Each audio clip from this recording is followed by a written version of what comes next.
کے بعد جنگل میں اس جھونپڑی کو دکھایا جاتا ہے جس میں حسن بے رہ رہے ہوتے ہیں۔ جھونپڑی کے سامنے حسن بے بیٹھے آگ جلا رہے ہوتے ہیں اور ساتھ میں تصورات کے اندر وہ منظر یاد آ رہا ہوتا ہے جب وہ اپنی بیٹی آئبکی کی شہادت کے بعد جنگل کی طرف نکل پڑتے ہیں۔ غم سے ان کا برا حال ہوتا ہے اور وہ شدت جذبات میں اپنے بال نوچ رہے ہوتے ہیں۔ ادھر واسپوراگان قلعہ میں الپرسلان اپنے گھوڑے کارابے کے پاس آتا ہے جو زخمی ہونے کی وجہ سے زمین پر پڑا ہوتا ہے۔ الپرسلان اسے کہتا ہے، میں بھی زخمی ہوں اور تم بھی زخمی ہو، ہمارے زخمی دلوں کا کیا ہوگا؟ ہم کیسے ٹھیک ہو سکتے ہیں جب اکچا خاتون ہمارے ساتھ نہیں ہے؟ میرا کیا ہوگا اگر تم بھی مجھے چھوڑ کر چلے گئے؟ جلدی کھڑے ہو جاؤ کارابے، جلدی کھڑے ہو جاؤ۔ یہ کہہ کر الپرسلان وہاں سے چلا جاتا ہے۔ اس کے بعد ایک سرائے کو دکھایا جاتا ہے جو کہ عیسائیوں کا تجارتی مرکز ہوتا ہے۔ یہاں ہر طرف مختلف رنگ و نسل کے لوگ تجارت میں مشغول ہوتے ہیں، کوئی بیچ رہا ہوتا ہے تو کوئی خریداری کر رہا ہوتا ہے۔ تکفور بھی وہاں اپنے بیٹے الیگزینڈر کے ساتھ ٹہل رہا ہوتا ہے۔ وہ اپنے بیٹے سے کہتا ہے، الیگزینڈر، تجارت ہمارا سب سے بڑا ہتھیار ہے اور یہ مرکز ہمارا اہم نقطہ ہے۔ آنی کو جس چیز نے سنبھال رکھا ہے وہ تجارت ہے۔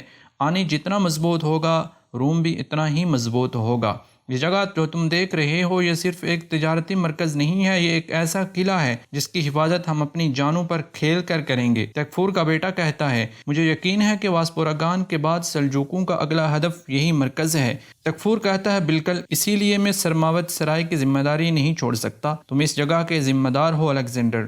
الیگزینڈر کہتا ہے، میں اس بات کو یقینی بناؤں گا کہ میں اپنا فرض بخوبی ادا کروں بابا۔ اس کے بعد تکفور اس کے کندھے تھپکاتا ہے اور وہ وہاں سے چل دیتے ہیں۔ ادھر الپرسلان اپنے سپاہیوں کے ساتھ اس جگہ پہنچتا ہے جہاں حسن بے جھونپڑی بنا کر رہ رہا ہوتا ہے۔ الپرسلان جب وہاں پہنچتا ہے تو حسن بے نماز پڑھ رہے ہوتے ہیں۔ نماز سے فارغ ہو کر حسن بے پیچھے دیکھتے ہیں تو الپرسلان کو کھڑا پاتے ہیں۔ حسن بے وہاں سے اٹھ کر جھونپڑے کی طرف چل دیتے ہیں کہ الپرسلان پیچھے سے آواز دیتا ہے، عطا بے، تو حسن بے رک جاتے ہیں۔ الپرسلان کہتا ہے، آپ نے کہا تھا کہ سب سے بڑا عمل کسی کو خوش کرنا ہے اور سب سے بڑا گناہ کسی کا دل توڑنا ہے۔ میں آپ کو خوش دیکھنا چاہتا تھا مگر میں نے آپ کی دنیا اجاڑ دی۔ میرا گناہ بڑا ہے اور میرا درد بھی بہت بڑا ہے۔ میری طرف دیکھیں، میری آنکھوں میں دیکھیں، آپ دیکھیں گے تو آپ کو حقیقت دکھے گی۔ مجھ سے دوری اختیار نہ کریں عطا بے، مجھ سے دوری اختیار نہ کریں عطا بے۔ تم نے یہ کیا، یہ سب تم نے کیا۔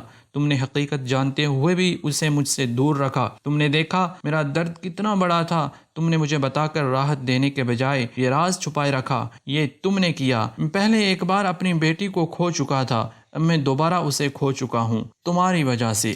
حسن بے نے انتہائی دکھی لہجے میں یہ سب کہا۔ الپرسلان کہتا ہے، میں آپ کو بتانے ہی والا تھا، میں نے اس سے بھی کہا کہ تم بتا دو مگر اس نے عہد کر رکھا تھا۔ اس نے کہا کہ جب شادی ہوگی تو میں بتاؤں گی۔ جب مجھے معلوم ہوا کہ آپ واسپوراگان میں قید ہیں تو میں تباہ ہو گیا تھا، مگر جب میں نے آپ دونوں کو ساتھ لڑتے دیکھا تو میرا دل خوشی سے جھومنے لگا۔ مجھے کیا معلوم تھا کہ انجام اس طرح ہوگا۔ یہ سب سن کر حسن بے غصے سے ہاتھ بلند کر کے الپرسلان کو چپ رہنے کا اشارہ کرتے ہیں اور اپنا منہ الپرسلان کی طرف کرتے ہوئے کہتے ہیں، میں تم سے اس کا حساب نہیں لے رہا۔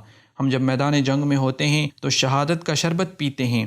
یہ شربت میں نے اور تم نے نہیں، میری بیٹی نے پیا ہے اور میں اس کا الزام تم پر نہیں لگا رہا۔ مجھے اس بات کا غم ہے کہ تم نے مجھے حقیقت نہیں بتائی۔ میں تم سے اس وقت کا پوچھ رہا ہوں جب وہ میرے پاس تھی، لیکن میں اس سے بات نہیں کر سکا۔ یہ باتیں سن کر الپرسلان نے سر ہلایا اور کہا، کہیں عطا بے، کہیں، یہ آپ کا حق ہے، میں آپ کے سامنے ہوں، اپنا فیصلہ سنائیں، لیکن مجھے کوئی راستہ تو دکھائیں۔ میں کس سے سوال کروں؟ میری محبوب میرے سامنے مر گئی اور اب اس کا باپ مجھے دشمن سمجھتا ہے۔ مجھے کوئی راستہ دکھائیں، ایسا نہ کریں، کیا یہ کافی نہیں ہے؟ واپس آ جائیں، واپس آ جائیں تاکہ آپ کی بیٹی آئبکی اور میری آئبکی کی روح ہم دونوں کو اس طرح واسپوراگان میں اکٹھا دیکھ کر شاد ہو جس کے لیے اس نے جان دی ہے۔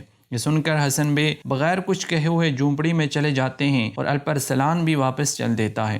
ادھر واسپوراگان قلعے میں یانال بے اپنی بائی سے کہہ رہا ہوتا ہے کہ میرے بابا کا قاتل میرے سامنے تھا مگر میں بدلہ نہیں لے سکا۔ یہ الپرسلان ویسے تو کسی کی نہیں سنتا مگر اب احکامات کا منتظر ہے۔ الپرسلان اسے کہتا ہے، بھائی جان، ابھی آپ پھر غصے میں ہیں، پرسکون ہو جائیں۔ یانال بے اس کو کہتا ہے کہ کیا تم نے مجھے بابا کا بدلہ لینے کے بجائے پرسکون ہونے کا کہا؟ کیا تمہیں غصہ نہیں آتا؟ اسی دوران وہاں الپرسلان داخل ہوتا ہے تو یانال بے رک جاتا ہے۔ آوار آ کے اسے کہتا ہے، چاغری بے، سیلجان اماں اور گوہر خاتون آئے ہیں، وہ ہماری فتح کی خبر سن کر آئے ہیں۔ یہ سن کر الپرسلان وہاں سے چلا جاتا ہے۔ ادھر اربسکان یانال بے کو کہتا ہے کہ بھائی جان، آپ کی طرح وہ میرے بھی بابا تھے اور سلطان تغرل کے چچا تھے، احکامات ضرور مناسب ہی دیے جائیں گے۔ ینالب اربزخان کو کہتا ہے کہ کیا تمہیں لگتا ہے کہ فیصلہ مناسب ہوگا؟